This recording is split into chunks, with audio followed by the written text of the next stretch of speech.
6 രസങ്ങളും വേണ്ട രീതിയിൽ യോജിച്ചു വരുന്ന ഒരു വിഭവമാണ് മാമ്പഴപ്പുളിശ്ശേരി. തുങ്കമാമീനച്ചൂടാൽ തൈമാവിൻ മരതക കിങ്ങിണി സൗഗന്ധിക സ്വർണമായി തീരും മുമ്പേ എന്ന് മലയാളക്കരയെ ഒരു കഥ പറഞ്ഞ് കരയിച്ച വൈലോപ്പിള്ളിയെ ഓർക്കാതെ എന്തു മാമ്പഴം, എന്തു മാമ്പഴപ്പുളിശ്ശേരി.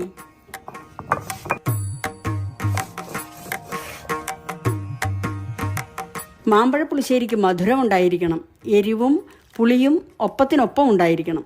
പാകത്തിന് ഉപ്പും, മേമ്പൊടിക്ക് ഉലുവയുടെ കയ്പും ചവർപ്പും, ചുരുക്കത്തിൽ 6 രസങ്ങളും വേണ്ട രീതിയിൽ യോജിച്ചു വരുന്ന ഒരു വിഭവമാണ് മാമ്പഴപ്പുളിശ്ശേരി.